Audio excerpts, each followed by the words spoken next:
EU, and they're doing fantastic. But at the same time, once you do really well in a T3 PC league, they start looking for more organizations. So frankly, hope not, but we might lose that team here soon. But as of right now, we are currently in the making of an NA PC team. It's looking pretty stacked right now. Hopefully, much that team will be launched. Any players you can give us so far, or you don't want to give anything away too early? Man, that's all secret, man. Can't give you all my details. Come on, I man. keep it secret. Okay, Nope. fair enough. Fair enough.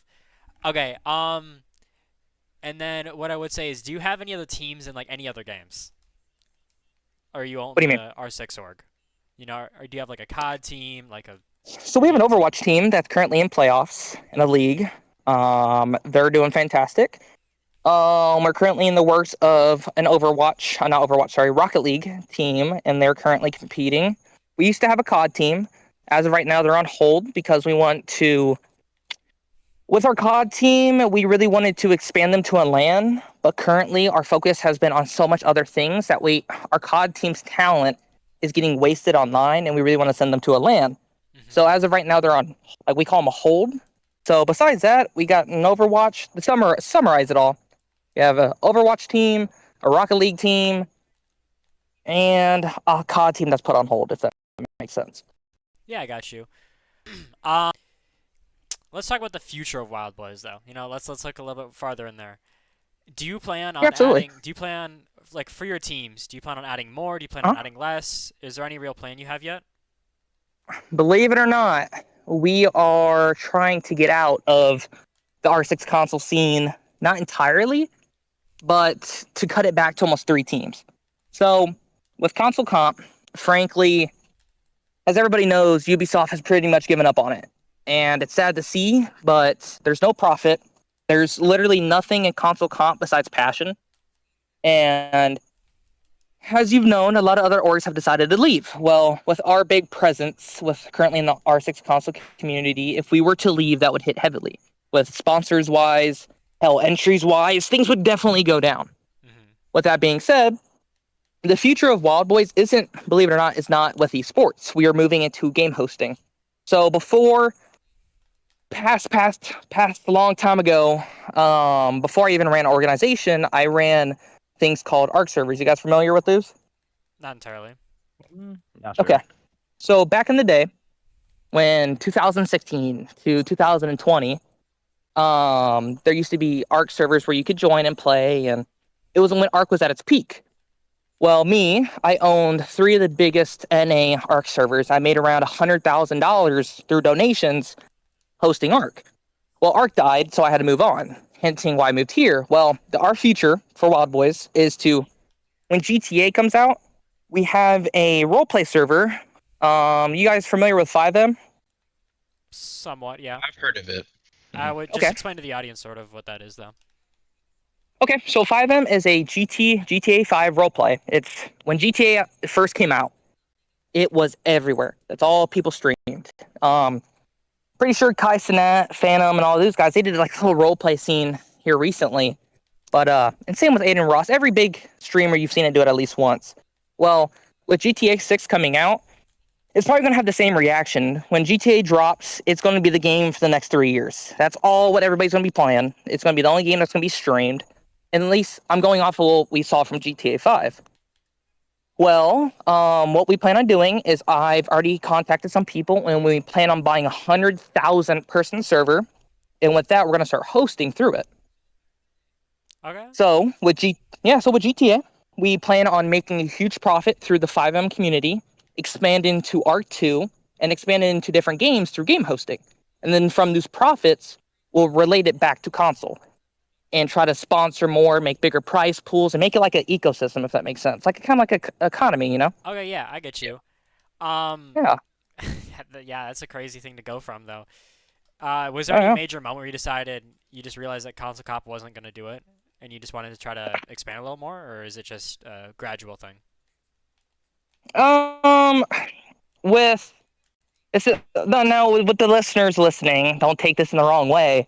But when we became the biggest and there was no other competition, it gave us the ability to look past the competition at itself and look towards the future And that's when we started to because before we were always chasing somebody. We were chasing HMC, we were chasing Double OG, and once we passed the organizations, there was no one to chase. So we were like, okay, now from looking down, let's take a broad look at the console comp community. It's the same people. If you look at the streams, the casting, like the 15 to 20 viewers, it's the same people. There's no new people joining. If anything, people are leaving. So with that aspect, it's like, why should we stay here if people are leaving and nobody's joined? Like, hell, I put a $500 sponsorship on SSL, and that will make it the biggest prize pool in the past year for console. And we still have teams disbanding.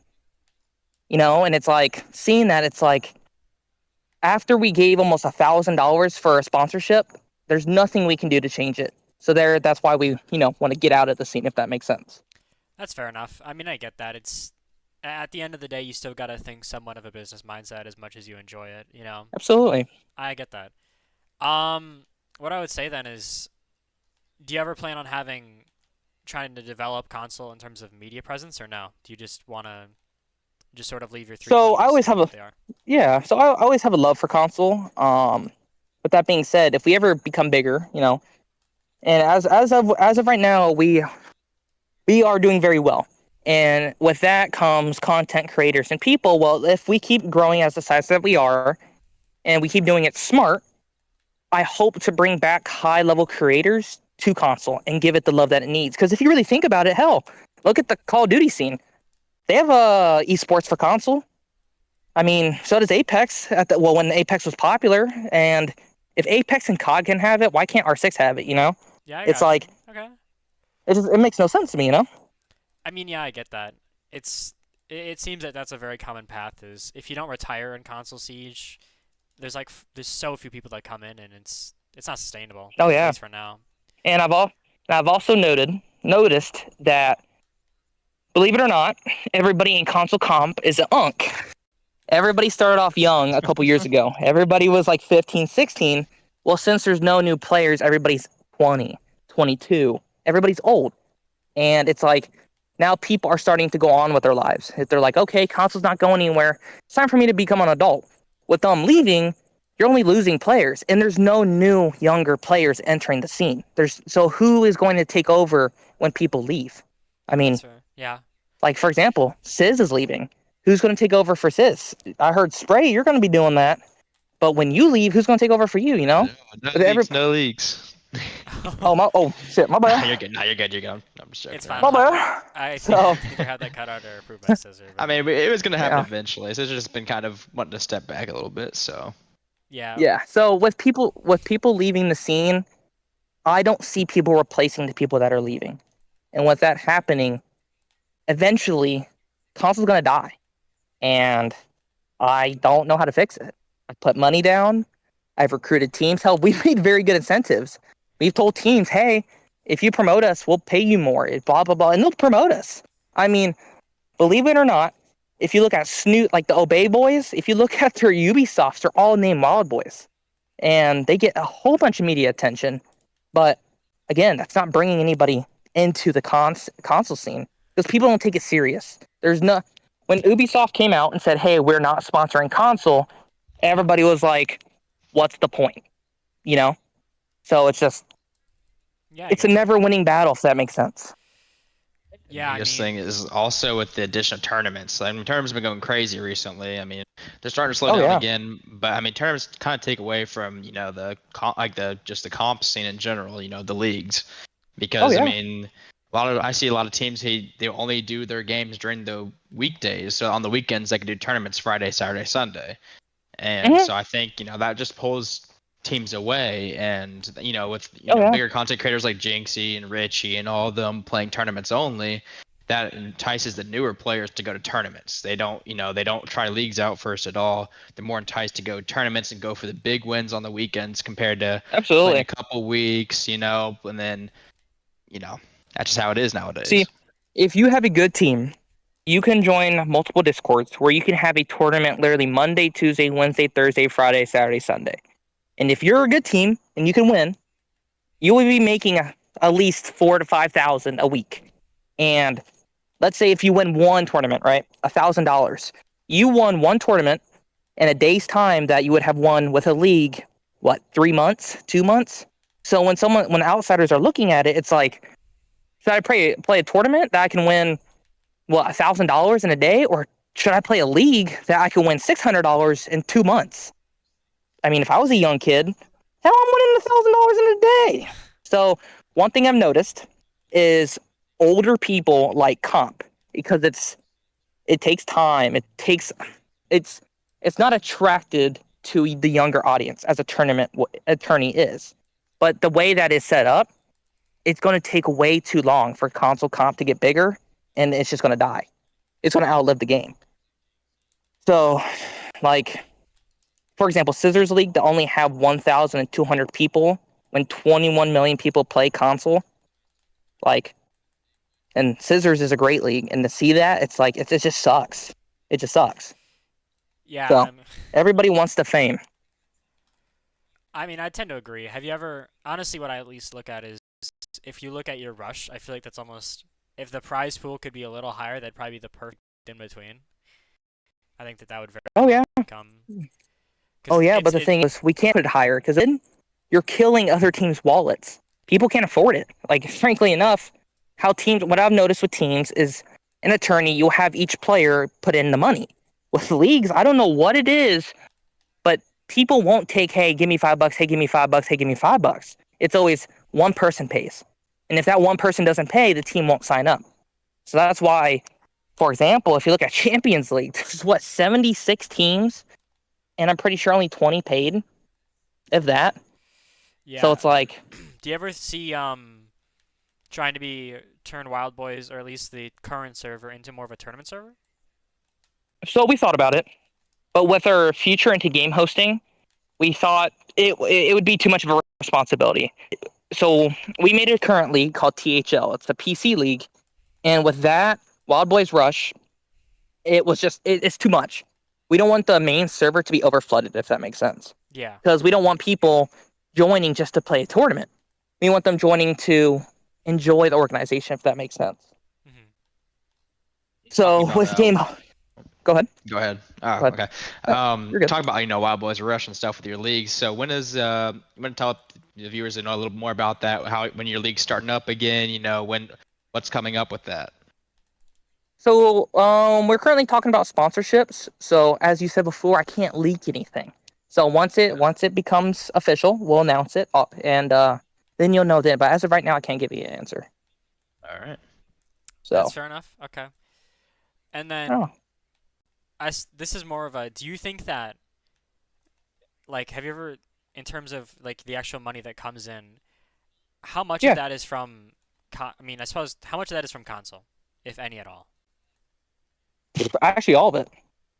It's coming in from console right now? All of it. Yeah, all of it. So, for example, if Obey wins Scissor League, right? We take 20%. So that's $200.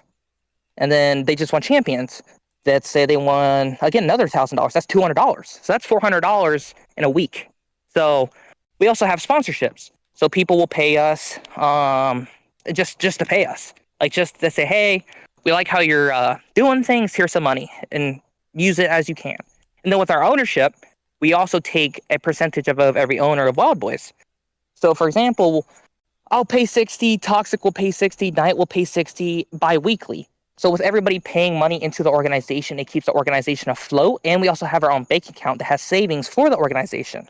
So, for example, in the future, if we want to sign a very good team, we've been doing this process so long that we'll have 10,000, 20,000 if we keep saving, and that 20,000 will allow us to sign a very good team for a year. And with that very good team, that gives us the ability to expand in whatever. So as of right now with console, we're only paying 2 teams. We're paying CC and Obey. With those 2 teams that we're paying, it allows us to save a lot. Well, we're going to go live a little early. So, game chat is open. It is being streamed. I just need someone to actually join game chat. It's not that hard. It's one man.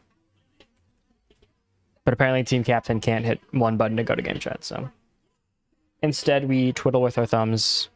And then whatever the fuck this is. And... Wait, what?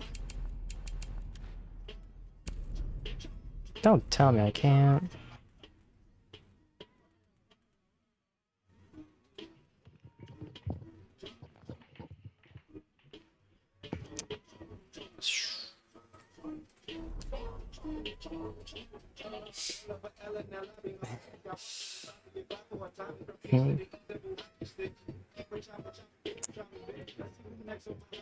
Wait, do I have sides wrong?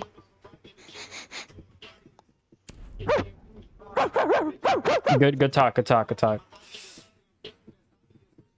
Really smart of you there. I'm seeing so much value in that conversation. Like, respect it. Oh yeah, no, it's just fucked. There we go. Wait. What? Hold on. You two swap teams. Everyone swap teams, because the custom names are freaky. They're Dynasty's defending. Then... Alright, bro, shut up. 907 get defense first? I think they get defense first. For OT settings? Nah, for OT, we get defense. That's what I'm saying. Right, I'm out to again? Okay, yeah. But I need Uzi to hop into the VC with a normal amount of time frame. Did not think it'd be this hard to get 1 minute to join.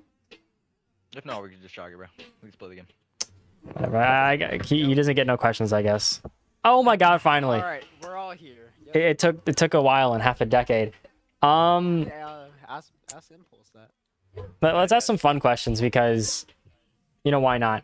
Who do you think is the harder tournament warrior? Would you say of your two teams? Who's known more for their tournaments? Warrior? Yeah, who's known more for the tournaments? As far as teams right now, players in the lobby. Sure.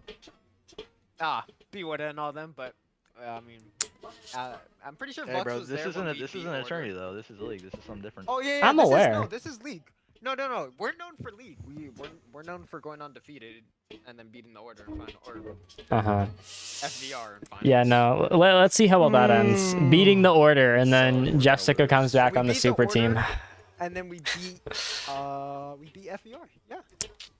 So this is a question for you, but what did you pull during that sort of middle free agency period to convince Jeff Sicko to join? Honestly, we were kind of just like, I was kind of scrambling to get players at first, because at first it was like literally just me, Quex, and like whoever else I could get. So I kind of had some filler on my team, and then we picked up Dark and Vux happened to be homies with Jeff, so it all just kind of worked out. It worked out one hell of a way. I mean, to be entirely fair, you have probably the strongest roster on paper. Only one that rivals is Wolves' current roster, because they somehow got Joey's old ass to play. You probably don't know who that is, actually. Yeah, I've heard of him, but no, yeah. I don't know. Hey, I got here in April, so I had to learn up. Who do you think is gonna be the difference maker for you guys' teams? The big T on our team, probably Tyrant. We're gonna lose. I'm gonna say Quex. There's no way. I like how it just says $10,000 playoffs in the Twitch title, and then you join and you just hear we're gonna lose. Chalk it. He doesn't mean that. He doesn't mean that. Yeah. Okay. I'm gonna say Quex for us though. Okay. Do you think we're gonna see any records broken today? Do you think, buddy, you're gonna lose your oh so happy BO1 record? I would hope not. I'd like to keep that. That'd be nice. Fair enough. I mean, after doing some guys dry are gonna runs keep with it, bro. MK is Suck. mean and check on Nighthaven, and we've seen Carter straight rail Jeff Sicko and B with it on Nighthaven, so we kind of have an idea of what we need to do. Mm. And that was I think Saturday. Not gonna lie, but hey. Out of the so far playoff games that have happened, what is the biggest surprise to you out of the winners? Definitely 5.2 losing. I don't know. No, listen, hear me out. Hear me out. The ore of an Obey player makes them all shit themselves. It's just how it is. Andy's term is also king, but like, to be entirely fair, against Obey, they're like 1-5, and they average like a 0.9 KD. So, jog it. Not gonna lie, I think the whoever Monarchs is the diabolical hater and all them. I Oh, think Monarchs and Alchemists? Yeah. Yeah, 'cause, yeah. Whoever like diabolical that team is, that surprised me how they fucking. Oh, you're talking about Yeah, I was low-key- Armani. Yeah. It was just like. I'm gonna be Armani honest. Beat them. Yeah. Armani beat them, correct? Armani Did they? they beat diabolical hater and all them, right? I want to say yes, and I casted this game yesterday, Yeah. but I'm pretty I'm sure. tweaking. I'm pretty sure I seen them lose. Yeah, but they the won win 2-0. The Yeah. win when they won against DCAG and all them, that's what I was like, bro. I was like, interesting. Yeah, Monarchs beating Alchemist was hilarious because you just got to watch the worst team, or what was supposed to be one of the worst teams in playoffs, beat the shit out of DCAG because apparently he sucks in playoffs. Not my King Andy though. He would never. He averages like a 16, 2.4 KD and a 17-4 entry. So does what? No, he's statistically the best player in the entirety of playoffs ever. There is no one better. I'm saying our playoffs right now. Our Oh. playoffs, you have John and Alvin or whatever his tag storages. Them two have not dropped double digits in playoffs. Every playoff game they've dropped double digits. I'm interested to see these teams because it feels like it's going to be. I don't know. I'm interested to see how we're going to see the players outside of if Popify plays. I'm excited to see how like the newer players. So Dark, who is technically a rookie to league, he is a role player. Fuck. Why do I have to? This is why I gotta have notes. I normally have notes, and I'm sad because I lost my notes. I normally have like 4.5 pages. It's a long list. Some of y'all have way too much experience. X9, who is he even play anymore? Is X9 dead? I'm not sure. I haven't heard from X9 in a while. Yeah, he died. He got hit by Okay, a yeah, I thought because I'm pretty sure I thought I saw his ass on Rust, and I'm pretty sure he hasn't gotten off Rust. He's kind of into it. It's concerning. Riddance, Mercilism, Beams, and then who do you have besides that? Klept? Don't quote me on That's Quex's brother. that. Is he actually good, or is it a nepo hire? He's a good player. He started for us before I kind of like filled in the team. Hmm. Basically when it was just me and Quex. It'll be interesting. I don't know. I'm excited for this game because Dynasty, please give me a good game. I had one of the weirdest games of all time yesterday. I want like a why is there 6 sides? But I want to see, a couple of infinite overtimes. I want to see some of those. I want to see a 20 bomb at least once here. Totally doable, trust. What are the maps again? We low-key forgot. Nighthaven, Cafe Club. Cafe Club. Dynasty is this is their second best map. Cafe is their 4th. Nighthaven is Club is like their 3rd. 907 it goes Nighthaven is their second best, Club is their 1st, and then I don't remember Cafe. Our stats? It's your guys' map win rates, costs, everything average, and I have a ranking that I'm supposed to remember, but I'm pulling off ahead in math, which I don't want to do. I'm on summer, man. There's only so much I'm gonna remember. Alright, where's his team at, bro? That's what I'm saying, bro. I'll get him in 5 now. minutes. 5 minutes. Alright, we're gonna go back to party chat. Nice talk. Cool. Dynasty on me. Dynasty on 3. Oh yeah. 1, 2, 3. This team sucks. This self-sabotage is crazy. Oh, ranks are messed up. I know damn well because I know Guida is actually a rank nerd. I know you're in the mines. I don't know why. Sad days.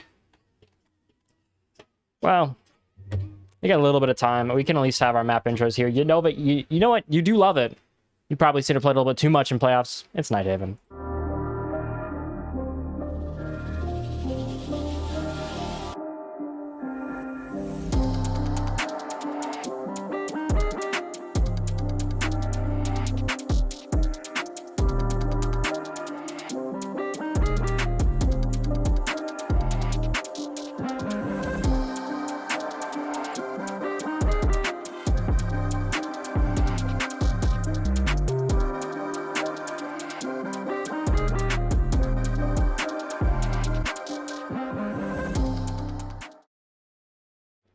Well, we are waiting for those last few to get in. I can at least do a prediction, start where we're going for, which is who is winning map 1?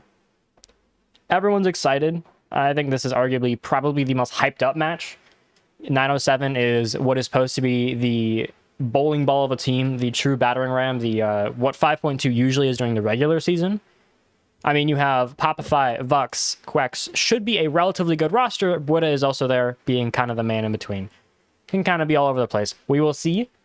I don't know why Buddha's sitting on Spectate. I pray that he's actually playing, because it'd be a little odd if he was not. But we can at least do a quick little prediction beforehand. 907, Dynasty. Who's taking Nighthaven? It goes up now. Y'all are 90 seconds. You guys are 90 seconds behind, so this is going to come up early. It's going to be weird. Paradoxical shit. Paradoxical.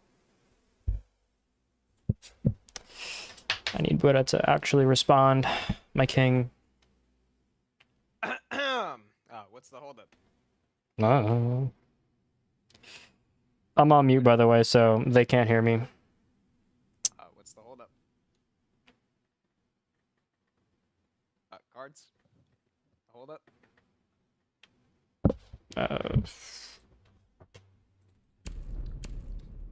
This is interesting.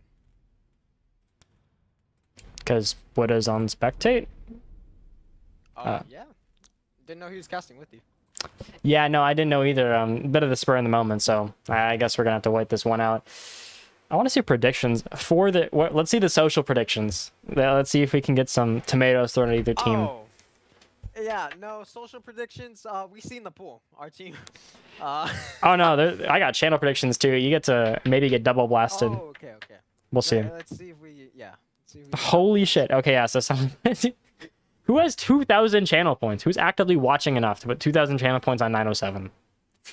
Well, I mean, someone's got to put like 10 points on Dynasty, and they win map 1. It's going to be the most hilarious free channel point game. What should I do for my...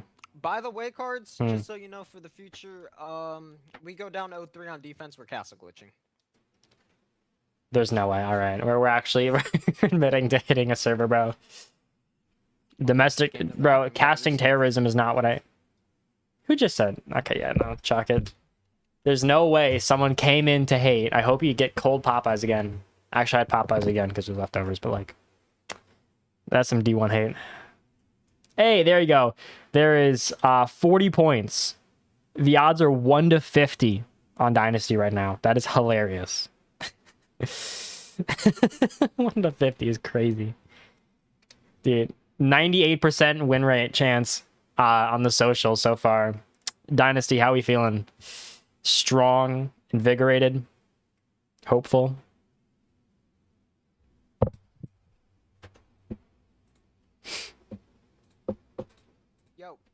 Yo. 1 minute. What do you want me to do? Well, do we get a free map? How does it work? It's 14. None of you guys got all the way in until like 7, so no. Oh, okay. Right, there we go. Ready. Start it. If either you lose, I'm gonna crucify you alive. Bye! Let's run this shit. Come on! Excitement. Hating. Both of these teams actively do hate each other, I think. If so, it'd be entertaining. I have my doubts. But either way, we got ourselves a game, and that's all that we want to see today. A beautiful game. Because when in doubt, let's see some fun. Fun times, happiness, maybe a little bit of luck in there. You know what? Fuck it. I'll make Shady mod. Let's have some fun. I mean, I'm gonna regret this so hard. Why the hell not? How do I add as mod?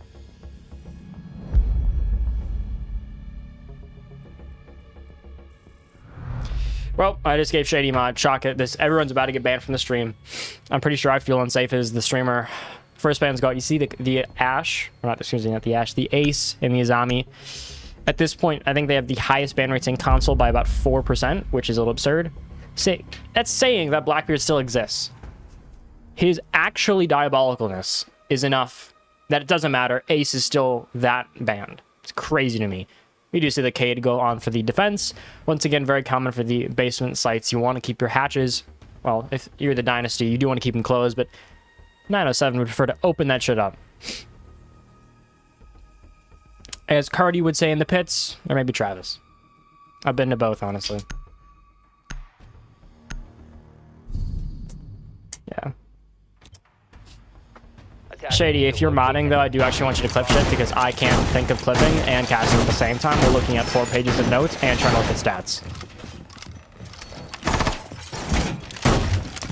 And, yeah, no, that's not happening, bro. If you're gonna be mod, you gotta be on clip duty. So I can post these to TikTok and complain. 45... Hey, listen, it is on infinite overtime, so 45 rounds is technically possible. I mean, odds are a little bit low, but you know, you never know. You never know. Maybe we get 45 rounds. That'd be hilarious to be entirely fair. I'd be for it. I'm pretty sure I'd be terrified that I'm not going to sleep tonight, but you know, I mean, live and learn.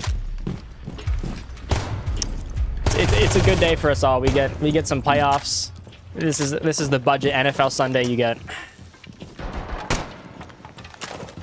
Excuse me, NFL. Well, I suppose you have Monday games. Not really anywhere near as good, but there are games. Trust me, we need to get all of the games to happen on Sunday so we can have R6 Red Zone. I actively cast it all and I get paid like 20 bucks per day. I get paid 20 bucks a Sunday.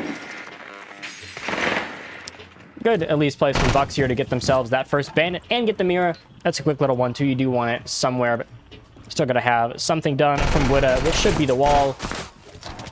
That is the eventual thing you need to do, and you do get it pretty soon there. But C4s are gonna make sure that doesn't happen. You're gonna be a pain in the ass to deal with, and hope you have the impacts for it, because it's not gonna look pretty. I do get it eventually, and Jonathan, I don't know why that man is apparently on crack, cocaine, or all in between, but it doesn't matter. Vux finds the first, and he's getting closed in on. Jonathan might not know it, but he has everything coming in on him. The gates are open. And maybe not as close as you think, because one bad reload, you get damage onto Popify, you do get Vux. Numbers go your way. That's all you're looking for, if you're really honest. You want the advantage in a game like this, where they will absolutely be able to trade better than you. 907 is the juggernaut. No one wants to fight. Sort of what 5.2 is during the regular season. If we get 17 rounds each map, I'm gonna lose it. I don't have enough water or notes for this. It's kind of funny, though, to be fair. Overall, I mean, it's still very possible we get crazy maps. Jonathan is apparently also, once again, someone get him off the Adderall. He is absolutely just raging himself into a corner. Uzi does find one in a 4v2. Number at least looking good. Make that 2 is apparently the DMR is his sweet spot. He doesn't spot it, and Jonathan finishes. Dynasty looks strong round 1. I'm terrified. I'm not even the player. Once again, as much as we hate and much as we love 907, you are trying to fight the tournament warrior. Almost more than Witta. Almost. You catch these kids in like a 3 a.m. or like, I don't know, RPL tournament every Tuesday? Monday? What? Anything? Any day? It's scary. They play more than I do, and they cast. They play more than I cast. I get paid every day. Wild stuff. But you live and you play, I guess. We all have our enjoyments. Dynasty certainly found theirs with the first round. Still got to be terrified. If you are the side of Dynasty, you cannot feel fearful against a team like this, because they'll gladly take that up, get a couple free rounds, in which case you still have a very strong roster top to bottom, where you also don't see Jeff Sicko.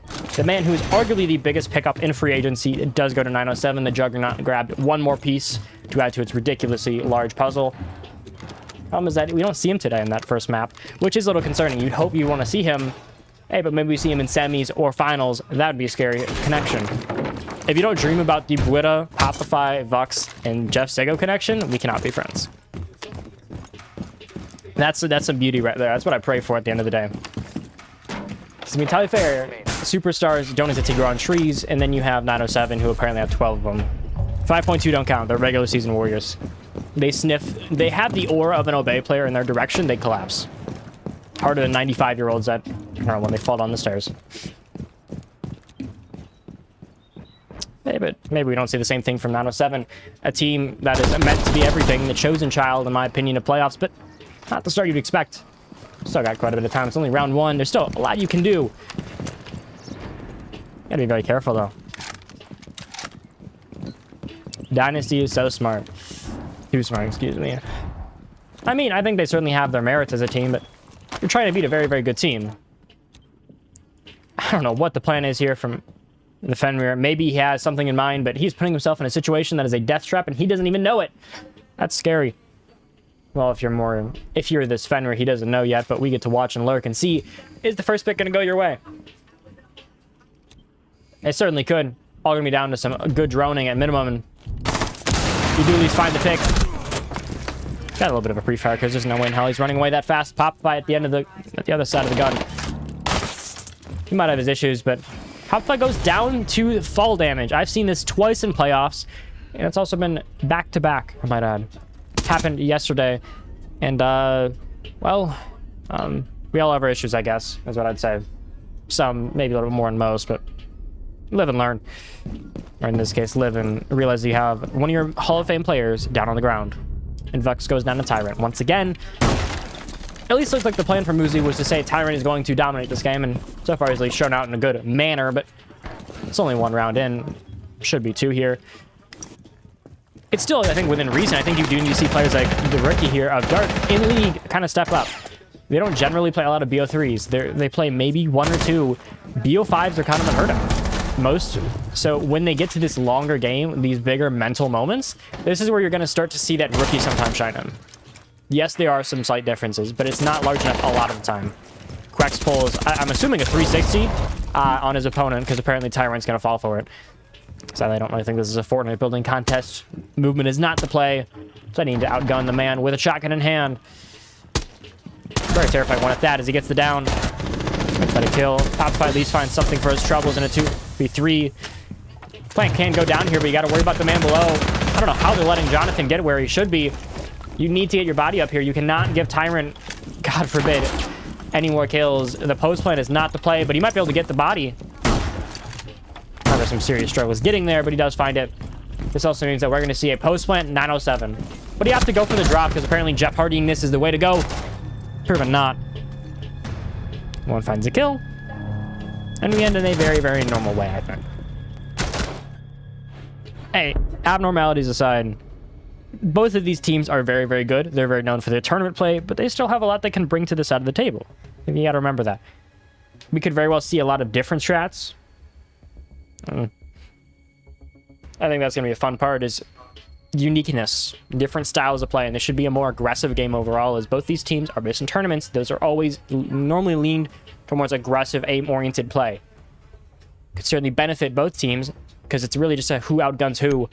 Just, I think, some more improvising that can be done from the side of 907 overall, but as known as being a little bit better with his team, better chemistry. Minding an upset. We're not even the right game. Wait, what? That game ended. What? I feel like this is gibberish I'm hearing.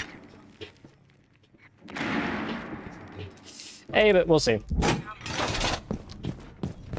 Overall, I mean, stats-wise, nothing has been super crazy sticking out. You have Popify's with a 2.21 match rating, something out of a fairy tale, but we're also 3 rounds in, so maybe it is. I would not put it past any player of 907 to not go nuclear and have a crazy-ass stat line. Once again, this is 907. They went undefeated for a reason. And unlike 5.2, they might actually have some potential with that undefeated season. Pretty sure I have more trust in the Vikings to get it done than literally anyone on 5.2. We'll win again, Pops, they say, after the 13-500 season in a row. Maybe it's next year. Skull. But back more to the important part of this game, which is the actual players.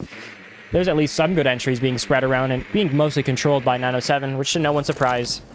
They might have their issues inside and out at times, but they're also one of the best entry teams in the league, going, if I'm not mistaken, around a 72... Not 72. I don't remember the numbers, but they only lost like 4 entries in the entirety of their regular season, which is a ridiculous number because I've seen that happen to one person, but you live and you learn, I suppose. Sometimes you just live and learn a little bit too fast.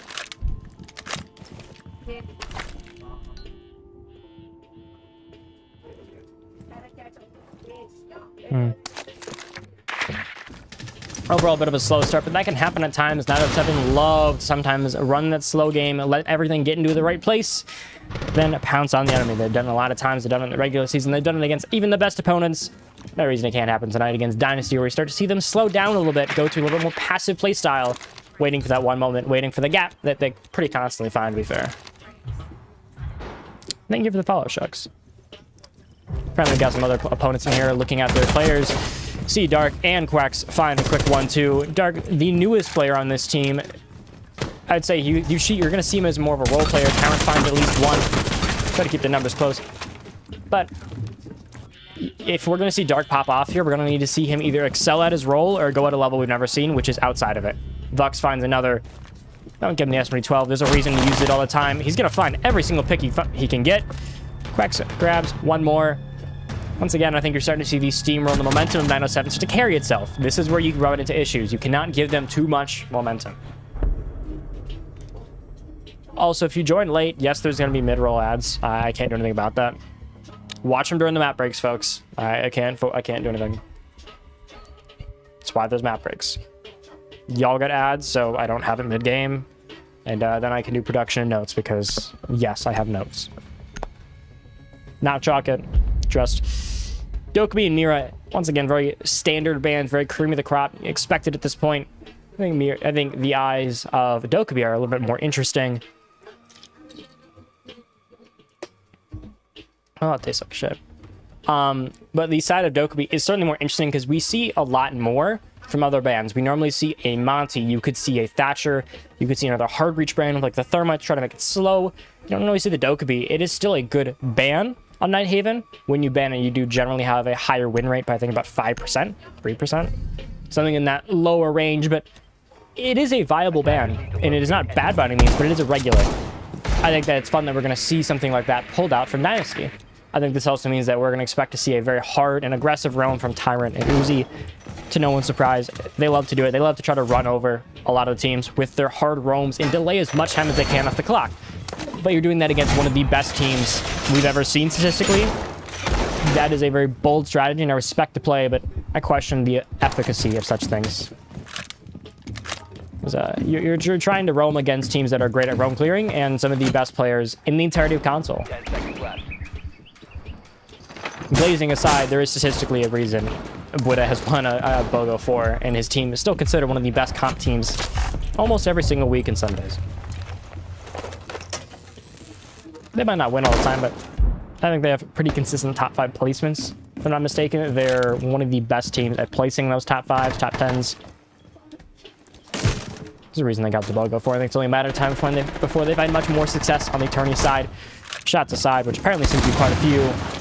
And a miss of a Brava drone, surprisingly. Not a crazy thing to see. You do at least see the wall. You see, once again, Jonathan aggressing onto this. I don't get why, but he loves playing aggressive towards that angle, and he loves trying to, you know, force a bit of a surprise moment, finds him something, but really he's got the Lucifer, troubles here, Brava.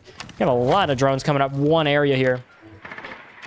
Quick little 1-2. Dark and Vux both have their Twitch drones coming in to cause some chaos, both mechanical with Twitch and more technological with yourself, some Dark.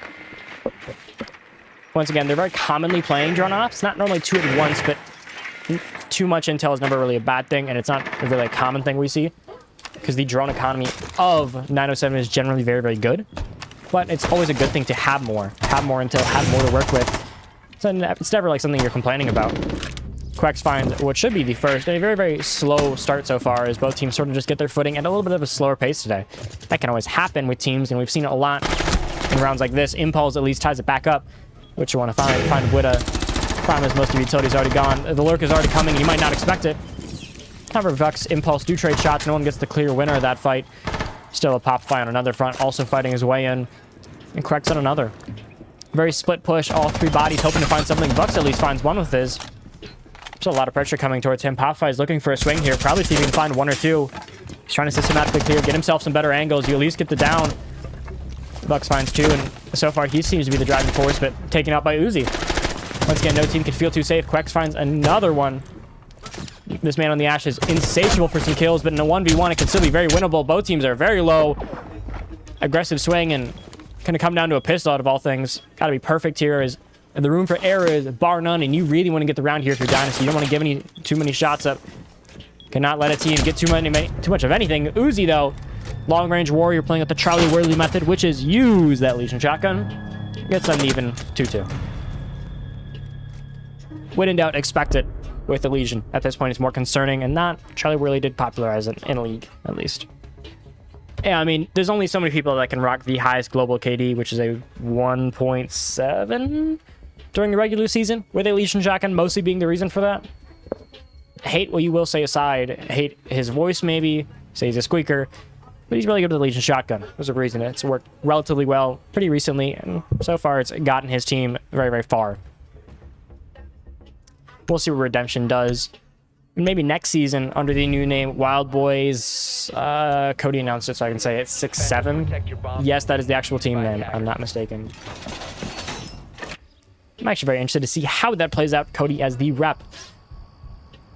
We'll always see, but either way, I think it's best to look forward to the now, which is Dynasty trying to crawl back an even half. Something not a crazy thing to say as both teams are still 2-2, but you do want to find something more if you are, I think, 907. They're not a bad defensive team, but they do struggle more than most. They're very good on the attack, and that has generally been their forte of winning so much. The defense, they normally just don't have that many rounds to show it. But their playbook is not normally as deep as a lot of other teams. They play a very default-style game. They don't have a lot of modifications. Could cause some issues long-term, but I think Nighthaven is also one of their stronger maps, so it's not something too crazy to worry about. Okay, I just can't see my data center. That's cool. So far, the best trader is... Excuse me, I did not expect that one. 8-3 in trades, +5. Jonathan.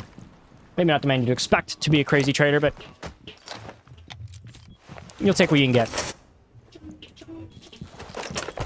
Also got a good bandit trick if you hear Buida loses one of those charges. Impulse surprisingly playing in sight, not only the man to do it, but... just a fine bandit tricker as any. At this level in League, normally almost every single player can bandit trick. Pretty sure it'd be more concerning if you could not. You have all your players, I think, getting into these positions. They're trying to find their footing, find what is supposed to be a first pick, but I think every team wants to go very slow here and kind of just pace it out. Jonathan doesn't even have to do much. He just pre-aims and catches a bit of a freebie. Maybe he's going to find Vux, but apparently not. He's got the better reaction time. Now Uzi on the bending stairs is going to be the man to shoot down. Might be able to find if you're Vux, and he does. Look way at the wrong time, but overall, you're doing what you need to. Still got to deal with that smoke upstairs, or at least on that first floor. Aggression from him gets Buida. You're still going to try to find Dark here if you can. Get yourself a pretty hard advantage to lose if it happens. He does, and the roam here so far from the side of Kitchen has proved to be very fruitful. Kitchen jokes. Not always going to be funny, but you take them when you can get them. Vux is not going to have to ring around the rosy in a very unsafe situation, but taken out by Tyrant. Dynasty 3-2. I think there's a lot of thinkings about what teams are going to be in this game here. 907 is known as the better team statistically. That doesn't mean you should rule out a team like Dynasty. 907 is still the best. Yes, that's what the stats say. That is what general opinion says. But Dynasty is not a bad team. There's still a very, very big way for an upset to happen. And I think we can see it with more creativity on the IGL. You need to play more oddball. You need to play these weirder ops and strategies, which is what we're seeing. We're seeing a Pulse play upstairs and aggressive. We're seeing roamers that aren't generally roamers on this lineup. We're seeing Impulse slide back. And it creates a very different lineup than you're usually going to play against. It's not the same thing you're used to. And if you did study at all in VOD rooms, which I don't know how 907 does, but even if you don't, you have preemptive thinkings about a team like Dynasty. And they're kind of trying to throw that out the water here early on, make you second guess every single move. It's a very smart one. I think it's going to work out very well and could very well catch them a very fruitful 4-2 half. I think this, if we do see a 4-2 half from Dynasty, it's going to be a little bit iffy. 907 is a great team, but not exactly known for their defensive endeavors. Not bad at it, but I think not at the level you'd expect for a team like this. They're just dominant as hell on the attack, so they never see it. You never see anything about it. You just... You get to see... You know... You get to see a very strong attack. And a much watered-down defense, I think. They still have something in there. It's not like the tank is exactly empty, but... It's not at the same level of a lot of teams at this level. to be fair, I think a lot of teams aren't even at this level. I think there's 5.2 who's at that the regular season, and then I don't know, Wolves maybe. Wolves are great right now, but they're certainly the closest, but they're still questionable as hell. As you're relying quite a bit on a retired, a 2-year retiree coming back into play a high role in this offense or defense. And you're relying on a lot of very iffy players who are super hard gun style. There's not a lot of IQ in terms of siege craziness at all. You never know. Maybe you catch channel points early on. Hey, it'd be kind of funny to catch it this much early on. Map 2, I think we're going to see a little more of a plentiful prediction, hopefully. Dark's at least going onto the wall. We're seeing Buddha going to the IQ, which is a bit more into his lane. Buddha's obviously normally used to a hard support, so it's not like it's a crazy thing. But you also do know where the pulse is. You know what he's looking at, which does give you quite a bit of utility you can work with. Because the minimum, you know where he is. You know what he's doing. You know what level. You know he's playing first 4. He's saying, don't go over there with the C4. It's just not safe yet. That's a smart thing to do. The IQ thing is going to force... He might know it, but it's going to force this team to, at minimum, think about it and acknowledge that pulse. They can't just try to run away from him. And give them what they need. You're not going to be able to shoot him out, but Tyrant is the one upstairs, the one you're going to have to clear. Apparently, he opts to just fall off instead, because why the heck not? However, you might not know, but there's a lot of pressure coming towards the man. One good drone is going to tell you that, and I think it's all a matter of time. Quex, though, might not know that there's one man below, waiting for his fight. Jonathan does catch it, gets that 2-player advantage you really do want. He might not be able to see forward, but he can also give you the cons you do want. It gives you more if you are Tyrant. You can still play here, I think, but safely. You need to find this round, though, if you are anyone on a 907 fan. Dark at least gets one pick, but it's going to be questionable. Excuse me, Popify Dark plan to be the 1-2. Once again, you can hate all you want, but they're still a great team. You at least get damage onto Uzi, but you really were hoping for that full pick. You were hoping for at least a down or something to really hang on to. Now you're going to have to try to send one player below if you want to deal with this pulse. You're going to have to send one player to try to go for a plan, and it's going to be a very separated group of people if you're going for any type of execute here, which is the hard part. Could be a bit of a botch C4, but if Woodha does see it, he might not have an issue where he does know he's not going to swing into it. He might not know it, but that C4 is just going to sit there. It said he's going to catch the C4. You at least got what you needed. The pulse is the big issue, though, is he can possibly find out 1 or 2 bodies here if you don't do anything about it. And there's 15 seconds left and not leaving yourself a lot of time. The pulse could very quickly find something that he really, really shouldn't. You do have 1 C4 still. He's needing to go for the plant quickly. Time is of the essence. Lose the pulse at least, but you do find the planner.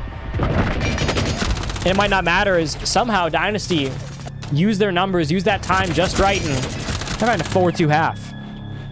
I think a bit of the upset, but still got a defense left half for 907. Much as I hit on them on their defensive side, they still have a very strong defense. So far, the MVP is still Bucks, 1.67 match rating. Still very, very strong, 83% KD, 7-5, 1 refrag. Not a bad start, but I think you would expect a little bit more from the team that is supposed to be the, the chosen child, the team to be the superstars of all of console. I'm not seeing that. Jonathan apparently intends to be everything that this team wanted and more. Maybe not the crazy kills, but +7 on trade differential and a 1.63 match rating is certainly the good start you want to see. Only stat that I think has really been a big issue so far for the side of Dynasty is the entries. It's not anywhere near as consistent as you'd hope. I think a lot of it's based off of one-offs and not true skill, but you still have time and you still have quite a bit before anything becomes of worry. I think at this point you can just chillax and take your advantage, play it smart, and you could probably get yourself a very comfortable win here in regulation. You gotta remember, now that this is in quarterfinals, we are doing infinite overtime. If I'm not mistaken, that is how it's supposed to run. So all of the 3 maps are gonna be infinite overtime, which also means we can go on for a hell of a lot longer if we do see a 907 Dynasty overtime. It is win by 2. We could sit here for 35 maps if it really comes down to it. I'd hope not. I like my voice existing, but hey, if you are a fan of either of these teams, and map 1 you get to catch some heated siege, that's always the hope, is it not? We do see the Azami stay alive in bans, which is a bit of a surprise, especially with how much 907 is known for playing it. Normally we do see Buddha on it, but Dark is not a bad Azami player. In fact, he's actually one of the best on the team, despite how little he plays it compared to Buddha at times. But Buddha is also amazing with the shotgun, so no real surprise. He's one of the best SAS players in the entirety of League right now. which is a little bit obviously odd with the KD currently, but consistently he provides his value, holding that space, holding that shotgun well. That's a very great cost, has a very great KD generally on SAS operators. Trust it. I think Dark is stuck in a situation where this year was not a strong rookie class like a lot of others. We've seen Charlie Worley, we've seen so much stronger rookie classes, so he kind of fell behind where he wasn't performing at a superstar level at times, which isn't a crazy thing to have happen. Sometimes rookies don't need to be. I think we just got very used to that sort of idea. Which is why when he's playing a more role-based, he's playing that flex, that maybe sometimes softer hard support, it's not a crazy thing when he's not going to pop off like that. He doesn't need to, because I think he's been very consistent when he does need to be. But we'll see.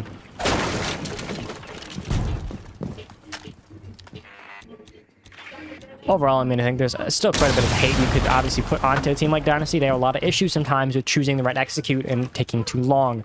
Despite their aggressive nature, they can sometimes second guess.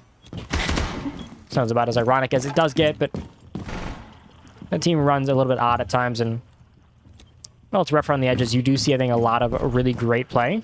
I think it's what you want to hope for if you're Dynasty. You want to see that potential all come out tonight in the game that matters most.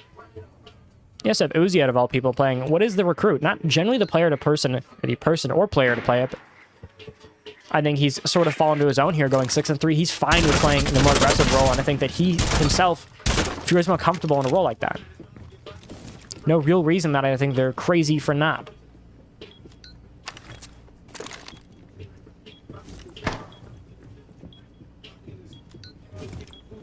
If you are 907 here, you do want to find a round. You need to stop as much momentum as you can. Stop the bleeding. Let it sort of just come to you and slowly get back into your zone. You need to here, you need to most. They also don't have a lot of roam here, as this is a bit of a bunker setup from them. It certainly can work, but you have to worry. Is time going to be the issue here? Because you need to try to delay time, but so far it feels like the time's been given up for free. You get below for free as well. Very odd spray from Jonathan, but it all ends well nonetheless. Uzi does find one. You see the swing from Bucks to find it. You want the down body, you get what you need. Want to tie those numbers back up. We see Quex go for something a little crazy. Now that the bandit isn't really necessary, he can sort of fall off and go for his own plan.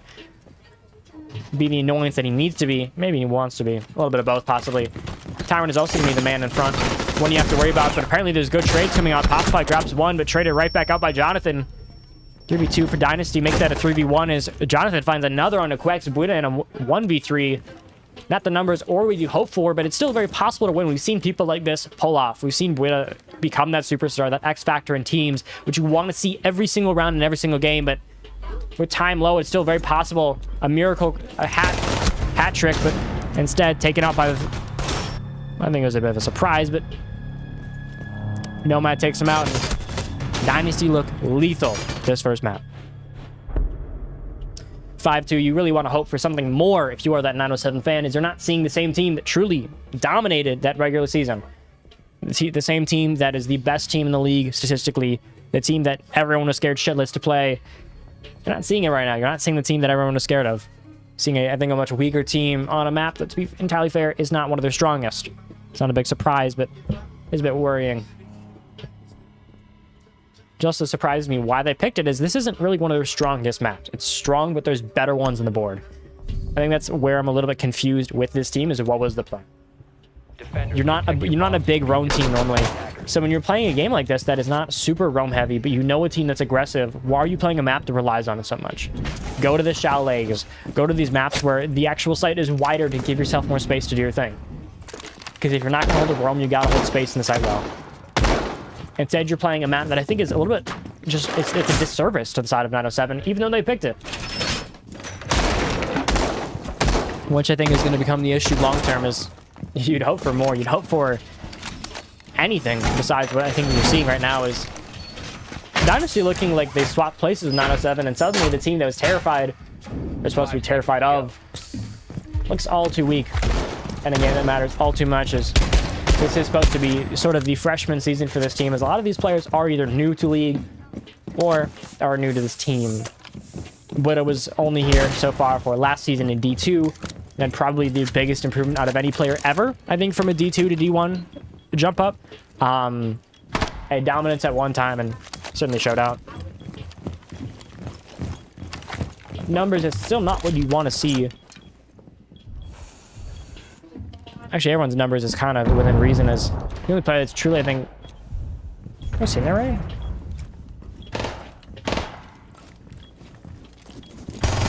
Huh. Numbers are off. Well, when in doubt, don't crunch him with a calculator mid-game. You do see at least the first pick. Go your wave 907. You do lose Jonathan, who, to be fair, has been the beating heart of this team. Uzi starting to trade shots with another player here. Happens to be Quex. And hey, you're going to let the shots fly sometimes. It won't go your way. Instead, you're going to see it become very even. It's not what you want to hope for. You're already down a body. You cannot afford to lose too much more. And so again, the next big issue you have to deal with here is the Mira. With a player downstairs, that could be the best thing, is if you're going to Popify, be willing to drop here when need be, sort of fall into a situation where he can just be at the right place at the right time. Instead, Wida finds it. The man normally not on the roam, finding his way downstairs. So far has been a bit of a threat. I think one is more unexpected than not. Doesn't mean I think you shouldn't respect his roam, but it's not the man you expect to see in it. I think it's going to surprise a lot of the team of Dynasty seeing him on the roam. Impulse, life, flash before his eyes as he gets a little bit lucky, but scary, scary thought there. Shotgun swing in isn't super surprising, as it could certainly happen. Bucks, I think, plays a little bit too aggressively after the flash, and now you're going to see Tyrant sort of make his move here, hopefully trying to find more, at least get the Azami out of the way to clear yourself for an execute, as it is the plan, but instead you miss on Wida. Going to give him a little bit more life, a little bit bigger chance to find something more, just run away. Either way, I think it'd be good for his team, 2v4. So we want to see Dark coming back into sort of what is a much needed role here, finding his occasional picks, finding what he needs, taking just enough to keep his team alive. 45 seconds left. Still have a very strong round here. However, you have one man like Uzi who could possibly walk behind, cause a lot more issues than need be, finds at least one, could make that two. You have a man in behind and you don't know where he is quite yet. It's a scary prospect, as you do at least find Impulse. We still have one man in the site, and you don't have a great spot on him. Wood is going to walk his way up, but it's a matter of time. You need to have your numbers and count in your clock perfect. As if he hears it, he's going to find the damage he needs to, but he's stuck in the middle of two great players. Popify does find it. Some life, some hope. Hey, he hasn't complained yet about how I pronounce his name, so I ain't stopping yet. I ain't stopping yet. If he hates it, he can complain later.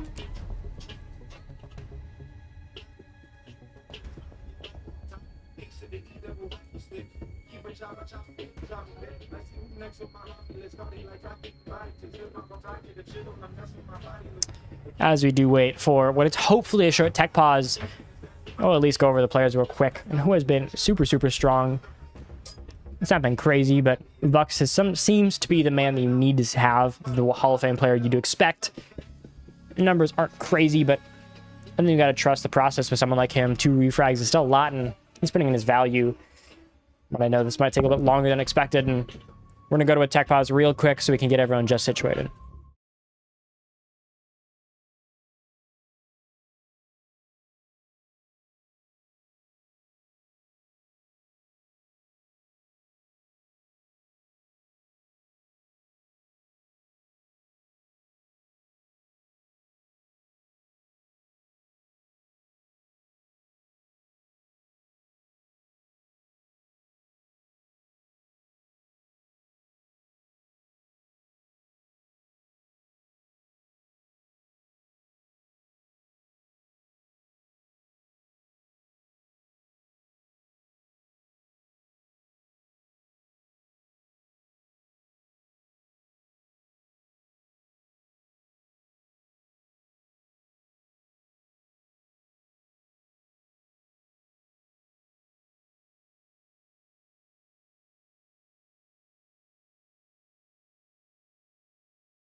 And we're back after a little bit of a tech pause, as internet can be a little bit of an issue at times.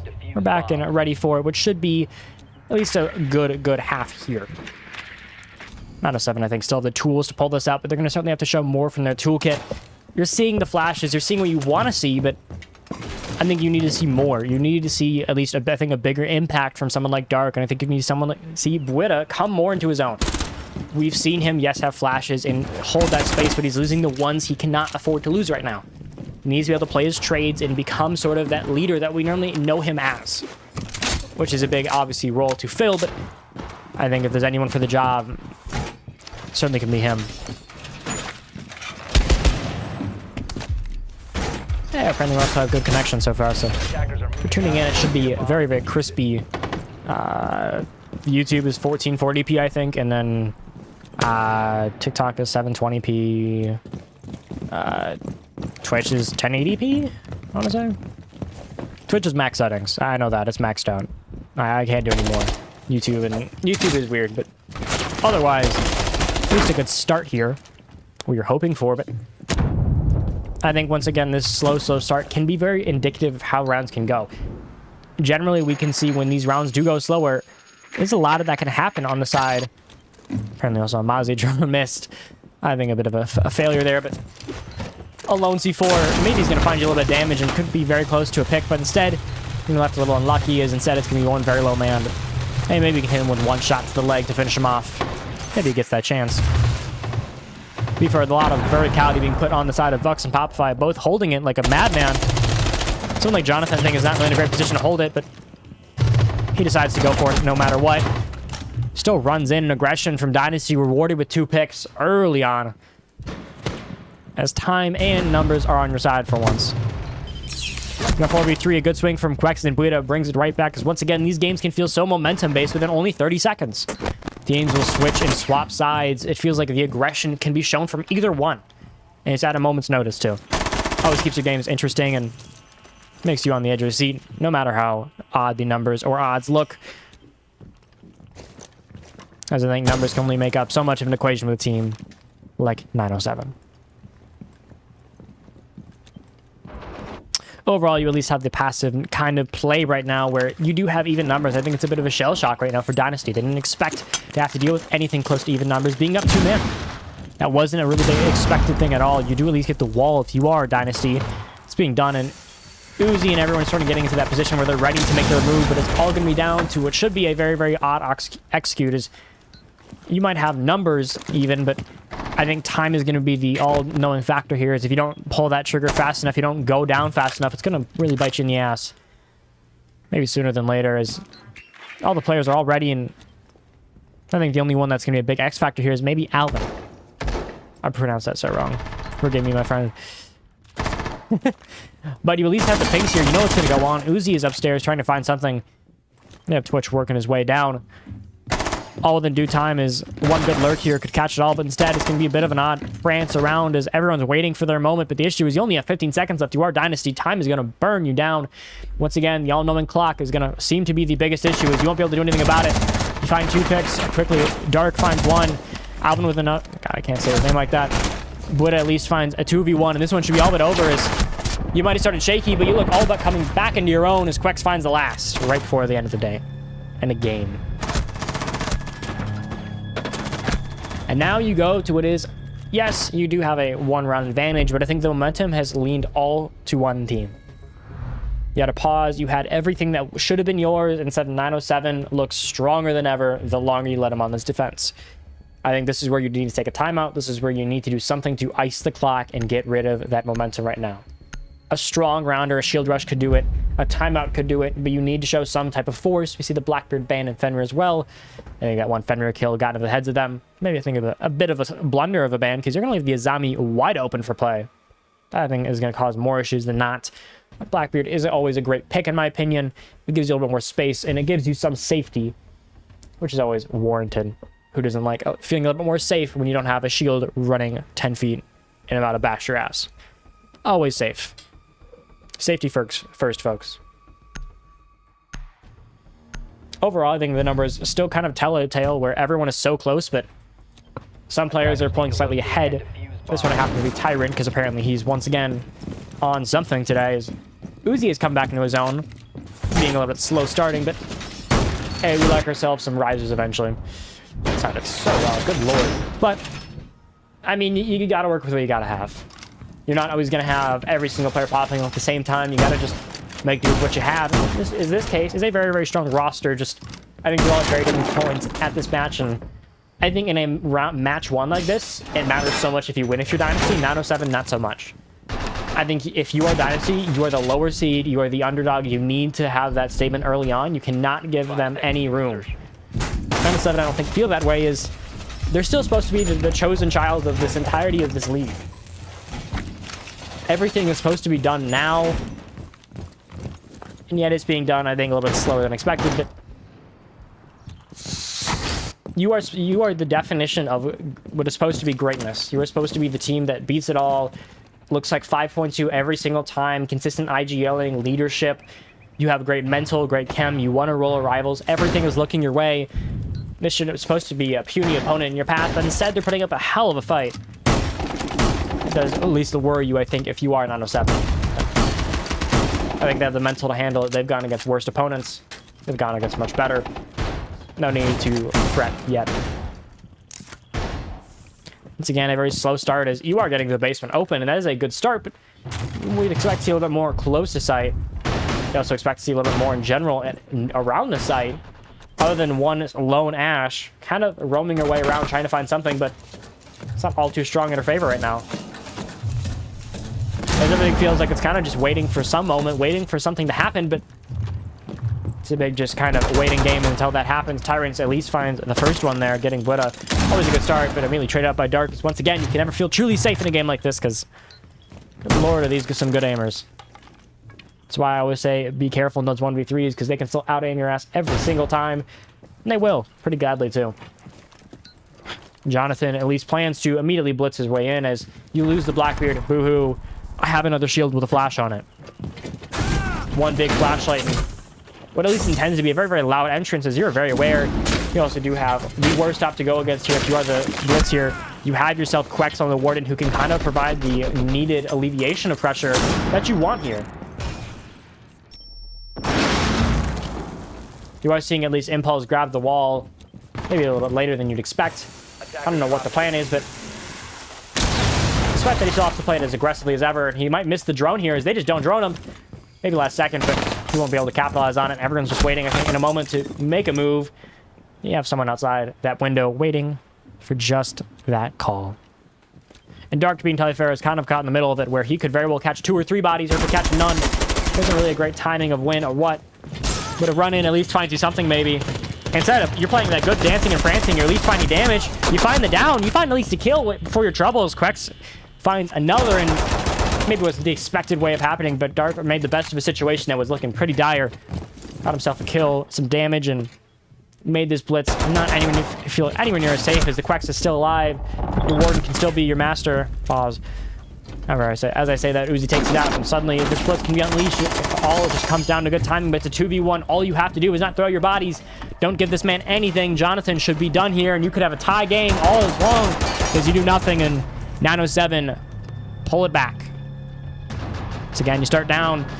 You start what could be a bad half for most teams, but you can never truly feel that way if you are 907. Nothing can ever really be... No, that was Armani Monarchs was yesterday. Armani Monarchs was yesterday. Today is Dynasty 907. 2 banger teams, let's be entirely fair, but very, very different levels, I think, of expectations. Armani and Monarchs maybe they get around in semis. I don't think 907 even have... If they didn't get to grand finals, it'd be a failure for this team. I think that's how strong they are. I think they have expectations on like the Obey level of the... Well, I'd say 5.2, but at this point they've been first rounded and destroyed in playoffs by Obey so many times. I don't think they have that many expectations when they get there. They're just there. But, I mean... I think that you still have a high expectation here from a lot of these teams. And we've at least seen a relative amount of upsets. We've also seen some teams come in and out because of rule breaking, such as Order, which was arguably one of the best teams going into playoffs, with Mason, who is arguably a top support player in the entirety of console. And you have Jeff Sicko, who is to be known to most as maybe not the greatest, frag player or gunner to ever do it, but he's certainly up there in that conversation as one of the best or underrated. There's a reason he's there, and seeing him on 907 was hoping to see him in that map 1, but instead we might see him map 2. Maybe not even tonight. Maybe we'll have to see him in semis. I also think that having a bye is strong, but it's not as strong as you think for a lot of these teams, especially if you're newer and not as seasoned. So a team like 907 might not benefit as much from a bye because they're not used to that break. Might get into their own head a lot more than it helped them, where a team, you know, maybe like 5.2 is used to that bye is better for it. He also plays the base. We at least see the bandits placed down right at the perfect time. Quex gets it done just close, but he has an impulse, so I think was expected to at least do something and sort of fall into a more important role. Has so far been kind of unimpactful. It's not saying he can't do something. He certainly had Pirate and Uzi being the big driving force with Jonathan kind of grabbing his trades when need be, but just more, I think, is the thing. And at least scan Blitta, which maybe isn't the app you really think about as crazy important, but it is an app you want to have. Scan nonetheless, know that he's there. Problem is that he's also upstairs, which doesn't help, but you do get the down electrical. It could still be a very, very found kill, but it's going to be very close. You have to play it. I think if you're the side of Popfly, you really wanted to find that pick to try to get yourself even numbers, but instead that pick comes kind of, you know, without any major retribution, as you at least get some damage, but this is sponsored by Brian from Wild Boys. Half a grand, if I'm not mistaken. Don't quote me on that.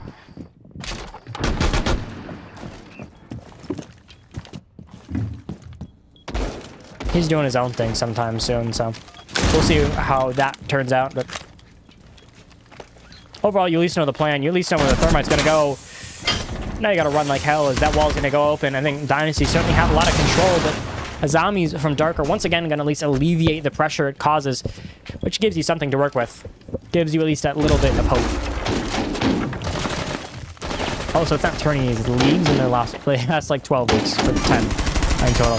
Popfly at least finds one, make that two, and now there's a dance in the blow, taken out by Dark. Popfly finds three, someone's on a roll, Bleeda finds the last, and suddenly this team looks all too strong, and numbers maybe not in their favor anymore as Dynasty don't feel too safe as match point looms over their head.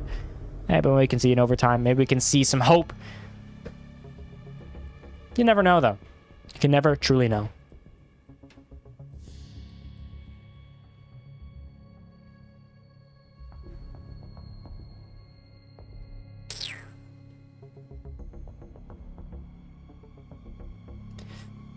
Excuse me. Back to the numbers, though. We're waiting for this little bit of slow picking, surprisingly.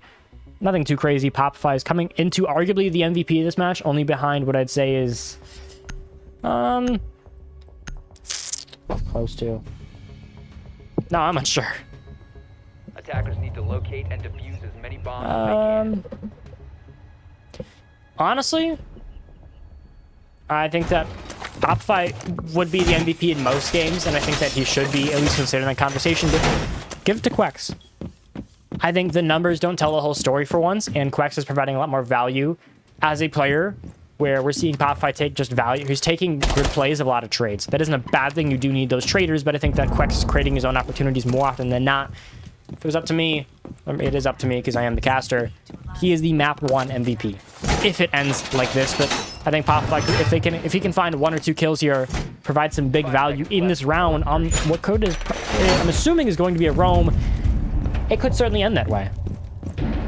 Where he provides not only a small amount of value, but a genuinely big game-changing, game-winning, you know, level of help. Anything that would surprise me is Dark is jiggle peeking something. I guess aim train when you're slamming them too hard. To be fair, you want to 4 straight, so maybe I'm the one hater here. Overall, I mean, I think I'm interested to see how Dynasty, if they can even show any fight here, is this is not that you wanted so much more. Instead, you're losing so much back-to-back, and that comes without a cost mentally. You can't keep the same mental you had 6 rounds before, or 4 rounds before. It doesn't exist anymore. I think you got to see something new from Uzi. Yeah. He doesn't complain, but he also hasn't said anything yet, so that's how I'm going to say it. You got to see more, though, from Uzi, Tyrant, and Jonathan. These players that have shown that, yes, they can hang at the level of 907, but The mental isn't there. The chemistry isn't there at times. And 907 is one of the most consistent teams. Game in, game out. You know what you're going to catch, which is absolute dominance in this case. We see Blood at Quicks find one. Uzi finds another. That's about that name. And that is how it's going to be. See shots taken. Bit of a miss from Vux, but you at least know where the body is. And Vux does find at the very end. His over-peaking is going to be the end of him. In a 2v4, you need to see something. Make that a 1v4. This one looks all but over as 907 had everything. Well, they had the expectations to win it all, and I think the start that you would never hope for. But now you have one man on IQ that's supposed to be create miracles, make some fairy dust onto a round that looks impossible, which it certainly can be, but 907 has also overswung. You at least find one, but now you got to find 3 more, and they're not going to be so safe about you. They have the cams, they have the intel, they're going to swing you. Quex does end it. 907 grabs themselves a 7-5 map 1. MVP of this match, in my opinion, does go to Quex. I think that value that he provided on the roam in the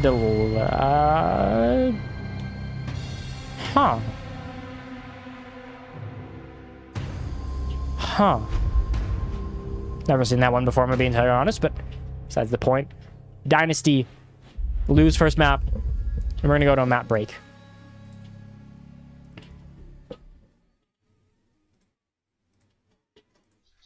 This is Sprays, and this is the Counting Cards Podcast Week 1. Today we have with us Brian from Wild Boys. The Hello. leader. Let's start simple, though. Who are you? My name's Brian. I am the CEO/chairman of the Wild Boys organization /LLC. Okay.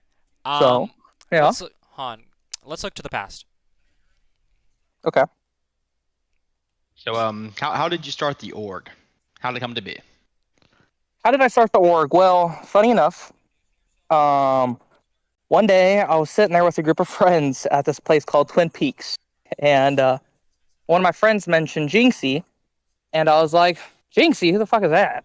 So they pulled up his Twitch, and we were watching him, and he said something about like a $50,000 like game. I was like, what? There's no way. So me going into Discord and going around, I went through the main R6 server on Discord, and then I got recruited by forgot what org it was, but some small org where me, Knight, and Toxic, were, when we get farther into the podcast, it'll become relevant, recruited me to go play with them. Well, we joined this org together, and we were sitting there, and I was like, oh, okay.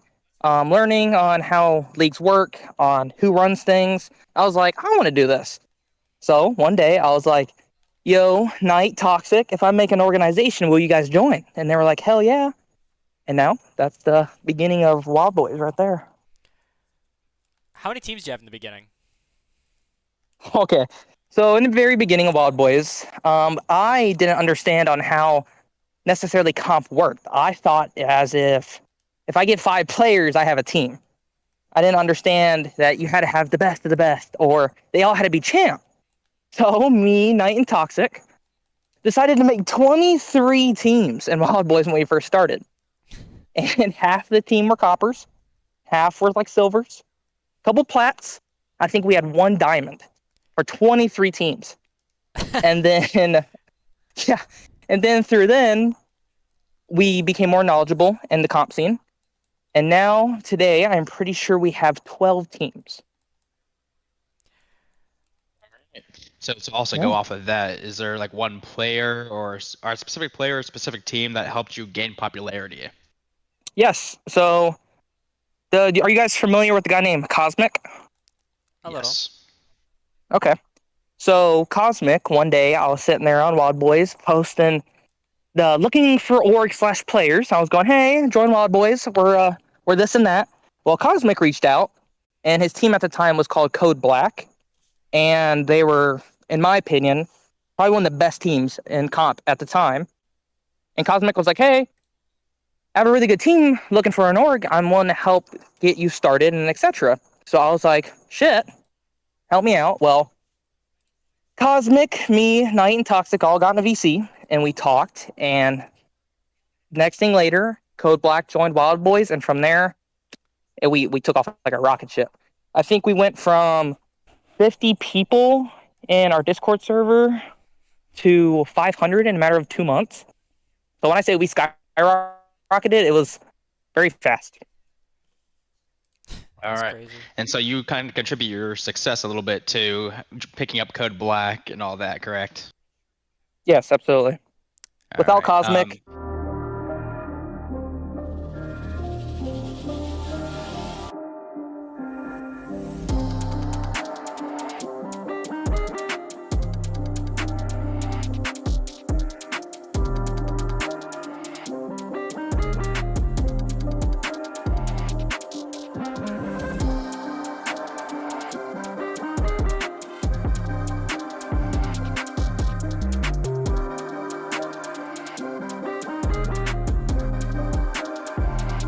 Well, we might have one map done, but they're being very, very slow to leave, and I have custom glitch. So as much as I'd love to not, this one's probably gonna have to be a tech pause for at least a little more about 45 seconds.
Well, we are back. Maybe not with a full roster, but we'll take what you can get, I suppose. No hot making for today is no more interviews. Is we need to see, hopefully, another close one. Is I think everyone wants that close game. Also, I prefer to have my custom map correct. As this is in fact not Nighthaven, believe it or not. Who would have thought?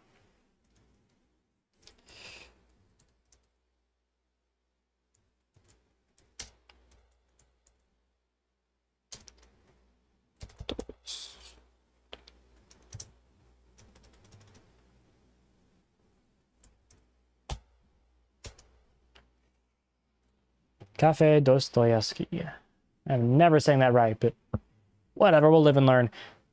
Should be at least exciting map, but to be entirely fair, I think everyone is excited for hopefully a close one.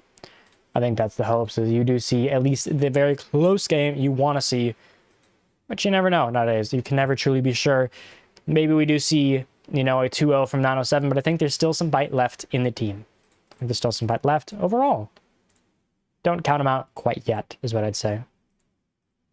But you can never truly know with these teams. It feels like it's all over the place. So, we'll see, is the best way to put it. Because when in doubt, I can't really predict. My numbers tell a story, but it's only so much.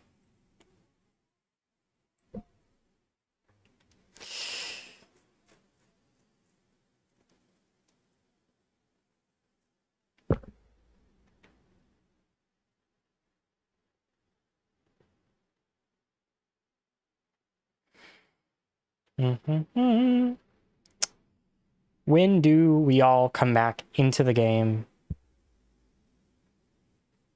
Please, I beg.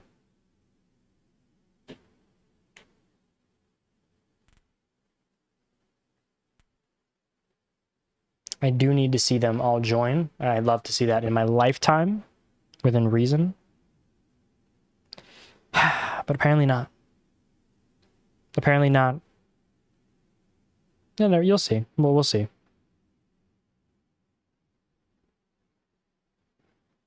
In the meantime, at least, as we wait for this, let me check out my T3 team. Visions R6. We're missing one man.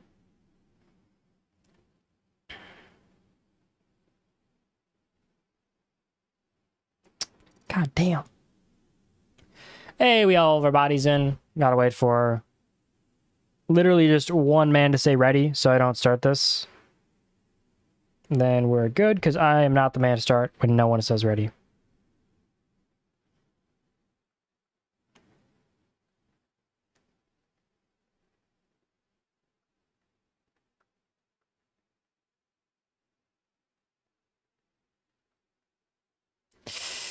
Once they both do, we can start. And why is Buida? Get on your team, Buida.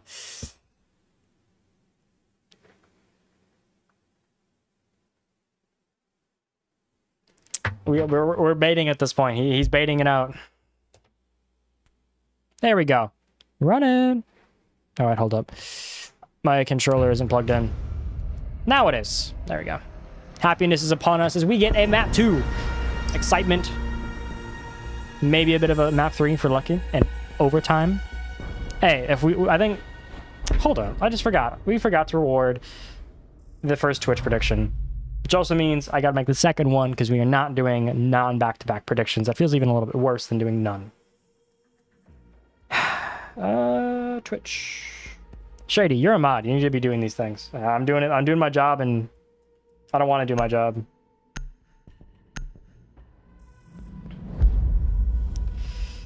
Who's winning map 2? 907. Dynasty. 5-minute ban period. Go. On delay. Dynasty 907 should be at least a banger in the map 2 of Cafe. Both these teams don't generally play it that much, but it is a very exciting one in my opinion. You do get to see a lot of strats from even the most aggressive teams. You do see some strategy in between. You see the Habanago, which to be entirely fair is a bit of an odd ban. You don't normally see too often because it isn't really that good here. I think that one's gonna be a bit of a blunder, but we'll see. In the meantime, I gotta fix my audio. But I'm not gonna go to a tech pause because we've already done enough of those today. So instead, you're gonna spectate. I don't know, whoever is interesting. We'll do Dark, the rookie in League. Why not spectate him? Defused by attackers. Apparently not. Top 5 it is.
Anything came back just in time as the man I was spectating Popeye gets taken his head off by Bucks. Or sorry, Impulse. Can't mix these team names up. Or players for that matter. And the man who I cannot pronounce. Well, find at least that second. Quex does make sure the numbers stay close, but still 4v3 and not necessarily really want to have numbers even close. You want to have that advantage for the defense because this can get very iffy very, very fast. This site kind of rewards that aggression sometimes. And when you're down numbers, you're going to create more aggression. It's kind of a cyclone of fate. Fate, and it's going to suck like hell if you are anyone. Also, Shady, do your job in mod and get clips pretty, please. I need clipping. My Clip King. It's an awful name. You really see drones being done from Uzi. You see the basic plans being made, but it's all in due time, as time is once again going to be the factor that decides all. As this team, Dynasty, can always be slow at times. They can always feel that they're not always on time, maybe moving too slow. And as I say and stumble over my words, Dark finds one, KG with another, Dark makes two, Vux with another, makes two on the round. As apparently the entirety of this team is controlled by 3 people. We're just a marionette with... the team is just a big marionette and one person holds half the strings. That's always fun sometimes. And Vux with the absurdly long angle to find the round for 907. A much better start for the team that won it. But once again, I think this is the big thing is, can we see a team like Dynasty come more into their own when everything isn't really looking at their direction? Pull my house on 907 is crazy. You do realize it's 7-5, right? That was the last map. We're putting the house on 7 3K. Goddamn.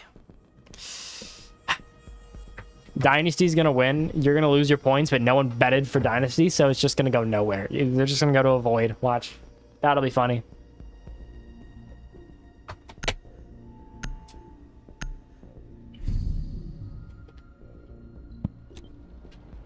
Attackers need to locate and defuse Well, I as mean, many bombs as they can. maybe your points do go your way and you get nothing. Yeah, not really a great version of bet. There's no one betting. Sad times.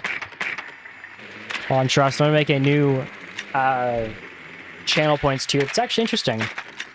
For 20,000 points, or like 40,000, you can come and co-cast with me. I don't care if you're Clippy. I don't care if you're a runner at SSL. I'll let you co-cast.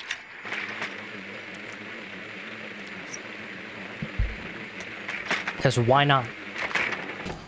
Have a little bit of fun in life. 10 seconds to go. Pings all around are actually relatively good this time around, as we were not on West. Yes, accidentally made it West, we don't talk about it. No one bet. It's just Clippy. Or not Clippy, it's just Gotti. Sad times. Sad times. For one man at least, but yeah, I think it'll be just fine. And the wonders you can pull in if you cast 907. 23 viewers on average. We'll take it. I mean, it's not like a grand finals, but we'll take it. Have some fun in life. I don't care about viewers too much. Make for the good games, the shit talking, and hopefully Buddha popping his ass off. But I think we're only gonna get 2 of those today. You can decide to guess on which one, but no hate to one man is, I think, just still quite a bit good in this team. I think Impulse can certainly be the man to find it. Maybe even Bueta, he's in a spot to cause quite a bit of chaos if everything does go his way, to be fair. It's maybe not in the situation he'd hope for, but one good impact could certainly cause some issues. And since you hip fire away, you do at least find the kill. Make that 2 is a bit of a slurry comes out. Vux with another, and within a good 5-10 seconds, you see all the bodies not go your way. You do at least get one if you are Uzi. Yes, I'm saying it like that. And apparently he is the madman with the glass in hand. He finds 3, makes it a 2v1 where he can still win it, but instead it's a 1v. It's a 1v1. This man is trying to ace for the entirety of the round because apparently who needs anyone's help? You're one man, you're the army, the team captain. Who needs a team, I guess? I mean, live and learn. You hope this time you can learn a little bit more proficiently as you're hoping for a situation where you don't end in this in a 1v1, as having it against the Echo, to be fair, is not the prettiest outcome.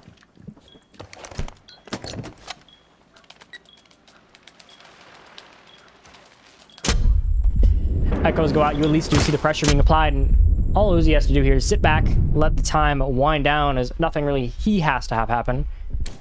His thing is already done. Now he's just got to play the bait. It's now one man, Quex, who can just sit here and be the most aggravating thing on the planet. Something you can do about it, really. However, trying to challenge the deployable shield, which might be the most crazy thing I've seen today. Because, why the heck not, I guess. Hey, it comes out in the end. You do at least get the quad if you are padding those stats. You at least grab some numbers, but it doesn't really end too well in this case. Instead, you see a 2-0 start, and one man brought so close to a perfect round.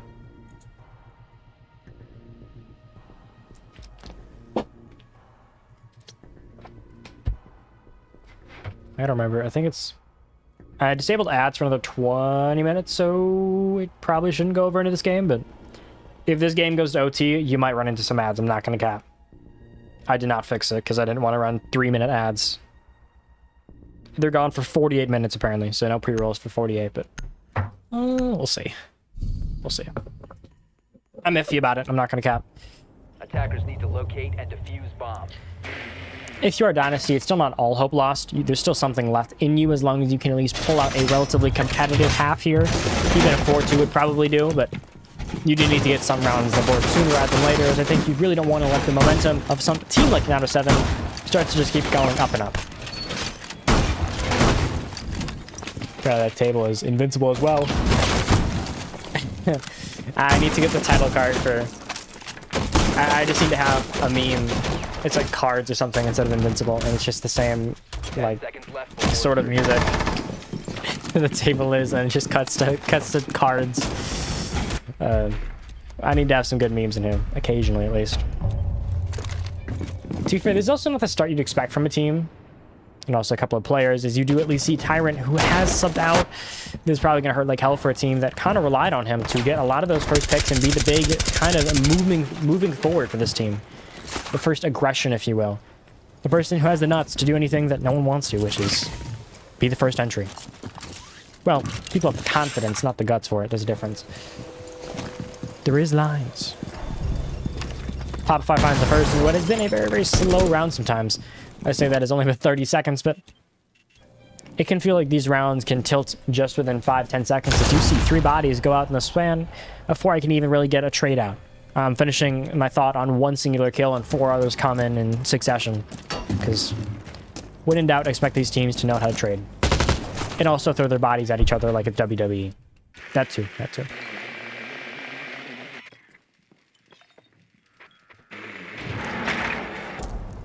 You really see a basic progression if you're Dynasty, but you would want to see more, especially for having 1 player down. You don't have the space nor the time to really mess around here. I think that the numbers aren't looking super strong for you, and you might be able to drop the hatch here or drop the sky. It's going to be a bit of a crazy play if you wanted to. There isn't too much actually looking in your direction, I'd argue. We do at least see 1 player in Cigar, and we do know what his job is, which is to hopefully cause some more chaos onto the oncoming side. 3rd floor, more bar, white stairs, but if you get anybody here, it helps. Tori at least finds Popify, making sure that entry gets traded out much later, obviously, but still a good trade nonetheless. You have the role player of Dark left in what is, to be fair, a dark corner with not a lot of space he can move, but He has to just fall off, keep his numbers, keep the time. Instead, Quex at least finds one to make it a 3v4. Numbers looking up, but it just feels like the team of Dynasty is a little bit off without their signature piece. The piece that got them so much time, so much space. It isn't there anymore. And you're kind of seeing that at times where the aggression isn't there. KGB isn't filling the same role. KGB, so. Rita, Quex all find one there, and a bit of a committee effort to make this 1v4 where it should be all but over. As we're seeing, the big difference is that Tyrant is that man, the man that can change quite a few games, quite a few rounds, but instead, you have a Witch version of him, and you're going to see that as Vux finishes in a 3-0 start for 9-7. Once again, losing a player like Tyrant is going to be the big issue. You couldn't afford to lose him. He was so important to your team and to how you guys has played. And now you lost that main piece. You lost your instrumental point to how you made that game close. How you made those rounds that you did win, you go your direction. Instead, you're going to have to play it iffy. You're going to have to play it unsafe. You have to get risky. Which, a team like Dynasty isn't really unknown to the idea of playing a risky, dumb idea for hopes, but it's not really what you'd want to see in a playoff games. You'd hope to see some strategy. Maybe not an echo ban. That seems like a bit of a target ban. I think Uzi lost it just a tad. And since he never said anything about me not calling him Uzi, I'm going to call him Uzi. Yes, this is ridiculous.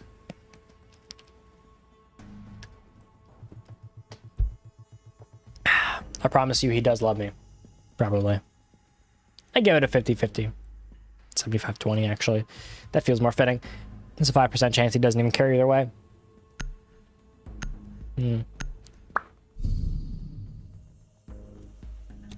I mean, overall, I think Alvin...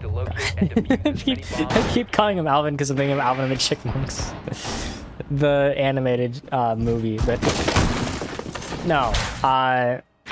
Twitch is hoping to maybe find a little bit more impact, I think, because he at least found something later on in the game, but map 1, you'd want to see something a little more substantial and, you know, on time. As I'm all for some help, but when you lose 4 straight, it's not great when you just start dropping quads. You probably want to have that happen beforehand. Beggars can't be choosers, I suppose. 5 seconds to insertion. Beggars also probably shouldn't lose 4 rounds straight to a team, but once again, I suppose beggars cannot be choosers. Well, you better beg your way to a pretty important map win to be in tie for, at least a round, as I swear to God, if we see a great competitive map 1 and then we just see a beatdown because Tyrant kind of left. I get that he's important, but just because he left he left with the milk, a little more like he left to go get the milk. Maybe it's entries. I don't know. To be in tie for that would fit with this team is they might be great at, you know, keeping rounds close and keeping a close game against 9-7, but yeah, they're not great at entries. It's not even that they're bad. They're a good entry team. It's just you're running into literally the strongest entry team we've ever probably seen in SSL, SXL, or SWL. I want to say it is SWL. Other than that, I'm gonna catch an earful from someone for saying that. But overall, I mean, we'll see. I think numbers aside, you can still at least have some hope if you are a Dynasty fan. Not a lot, as what you're really hoping for is probably not going to come to you right now. There's still something in there, probably. Still some sliver of chance that you can find a round, get this back on track, and maybe 4-2 half is all in, oh my god. A 4-2 half is all in sight. That also means you're going to have to win some of these big fights here. And so far, we just haven't seen it, as so far, you're almost losing to a spawn peek you know is coming. This feels like something out of a fairy tale. Vux instead finds it with a pistol. What did I just watch? They took a fight and he jiggled him with a pistol. Uzi at least brings it back to 1. Make sure those numbers stay close, and you are finding something, but you hope to have it a little bit more on time. And now with a minute 18 to go, none of the space you really need is in your hands, and a bit iffy and very aggressive play from Vux despite the low HP, because apparently, I guess, do it all or die trying. Maybe not the greatest mentality, but it seems to be working so pretty well so far for a team that is known to be kind of aggressive. However, for once it's finally been punished for it, as he does get taken out. maybe a little bit later, right after he's getting his kill. At least the numbers are even, but the bigger issues, once again, the space is not what you need. There is almost nothing taken right now aside of Dynasty, and that can work on a map like Cafe 3rd Floor, where it is at least plausible to do it with little to no space, but losing another pick to Quex is not what you need to do. You need to find picks, you need to find something to hang your hat on. But so far, you don't have much. You have smokes, which can be countered by Popify. You have not really the numbers you need, as it's made a 1v3. You at least got it down, but Dark finishes, and 907 looking like the team that was more expected to be. They struggled in the first half, but looks like it's going to be a free game for them at this point, as there is no resistance. So much hype, so much praying for, a map 3, a truly amazing game. Instead, we see one good map, and then when was the last time they even lost a round? 9 rounds ago? Forgive me if I'm wrong.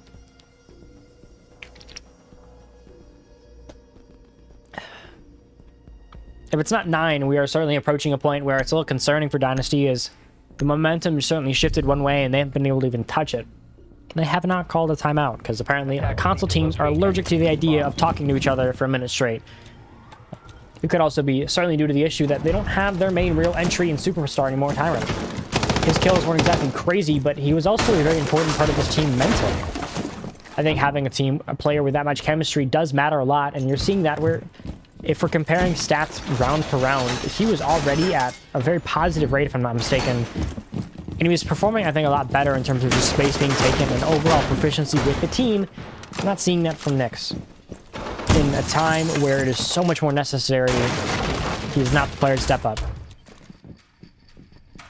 Which is more concerning to be entirely fair, because Dynasty need this win. They need to find something to grab onto. Because so far, they're losing in the entries, the trades, the cost, the refrags, the traded kills, and the KDs, I guess. I don't think there's a single KD that's even better.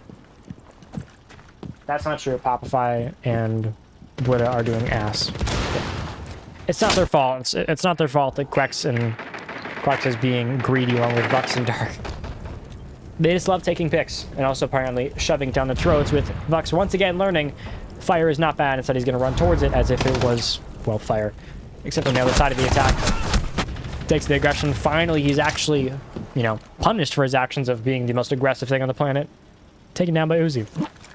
Makes it 6-4 and at least puts something in the hands of Dynasty, but time is once again the issue, as it feels like there's nothing being done.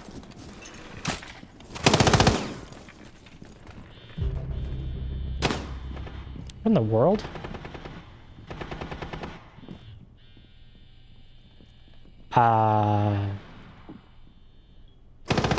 I got so far off. I got so far off focus.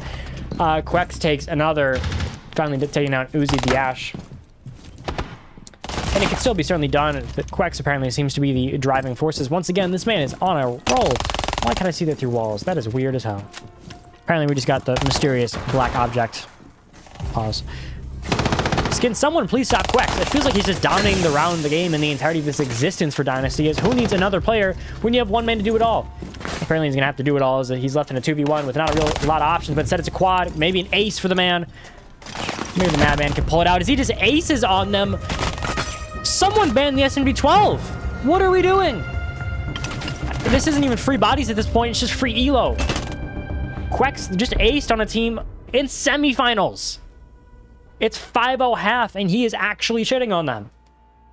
For once, it isn't even figurative. Good Lord. Someone save this team, and also probably the mental, because going 11-1 in a playoff game is absurd.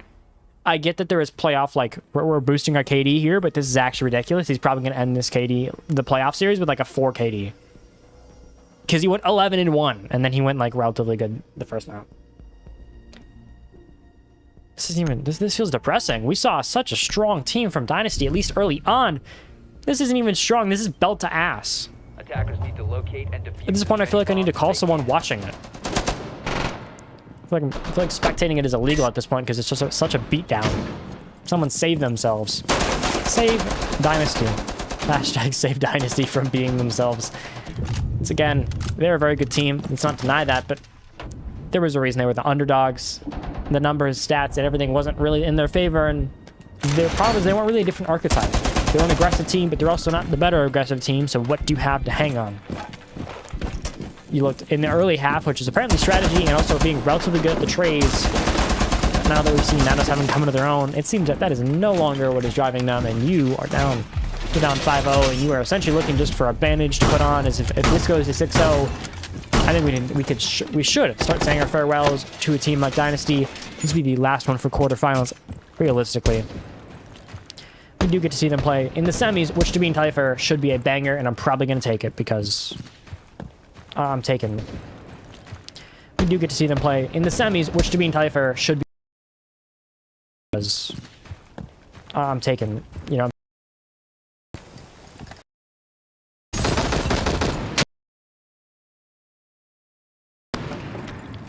For your next games, though, you do have at least 2 bangers that I think should be interesting, which is Wolves Redemption and then Armani versus the winner of this game. I have my money leaning on a 907 Wolves finals, but if we see 907 Redemption, I would not be surprised. Hey, maybe we see Armani squeak out an upset. But apparently, once again, the absolute aggression from Bucks is not being unpunished, or is not really being punished well, as, yeah, you do lose the Goyo, but instead you lose the IQ, which is kind of important in a game like this, where there's still a lot of utility you want to grab. There's still some BPs, some good cans maybe, but you're going to lose that instead. This one looks maybe not over, but you're certainly looking at it. You're questioning your life. If you're Dynasty, I think you're questioning, how did we get this far and then lose this much? And maybe you can pull some fairy dust out of your back pocket, sprinkle it onto this game, onto the round. It makes something come happen, but Dynasty at least have an advantage for the first time in a long time. We also see this going their way once. Occupied being tight for feels like he's being back down, but instead he has a shot, or excuse me, an LMG in hand, an automatic DMR more or less, to cause all of the chaos for one team. Because who needs a player? Who needs a team at this point? It feels like the team is no longer in existence, as Quex is just everything. He's your 12-1. He is your every. I don't even. This man can't seem to be stopped or beaten. Is in a 3v1. This is all but likely to be a flawless half. At this point, you're looking for some miracle dust. You're looking for some fairy shavings to put on you, something, just anything. At this point, even if you get a couple kills, at least look good. Maybe you will catch something. As at least the picks are going somewhat your way if you're Uzi, but you also would want to see more. You want to see something to stop the 6-0 match point. 907. I mean,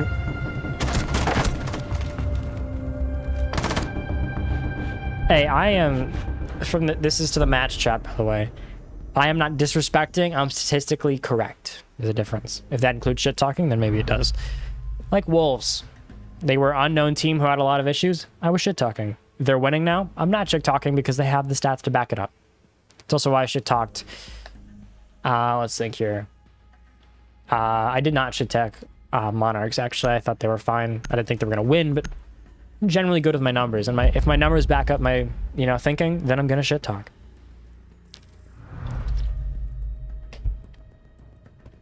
Also to Dynasty, I'm sorry you are getting shit talked, but you should also maybe win a round. You literally just had you had probably the most competitive game we have ever seen from 907. A game that looked close and maybe even going to overtime, which would be a first ever for them.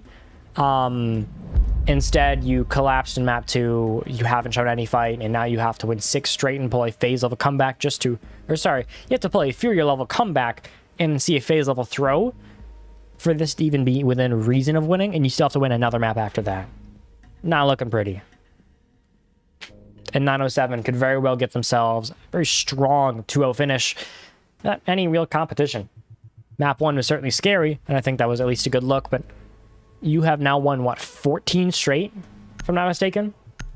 They were down 4-2. Or it was like, no, it was 5-2. So you win 5 straight. This will be 6. Yeah, so they're on an 11-0 win streak right now in terms of rounds. With all due respect to anyone on Dynasty, you can't get a single round in between that, 1 and 2. I get that, like, there are issues in the dry spots within a team, but this is crazy.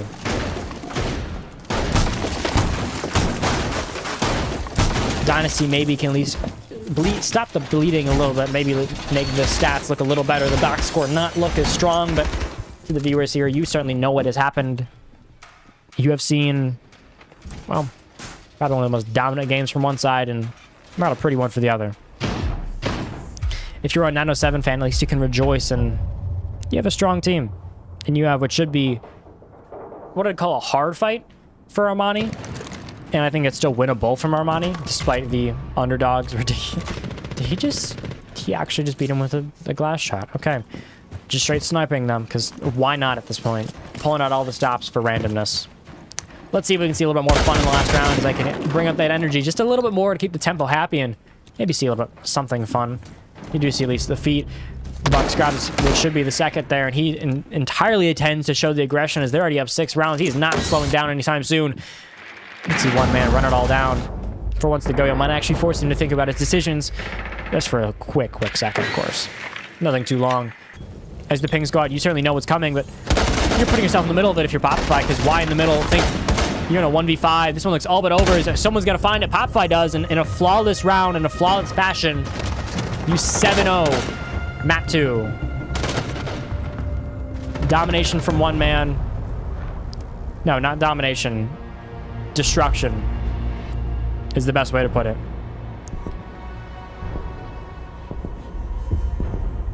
Double OG win. 7-0. That'll be all for tonight. We will see you in semifinals.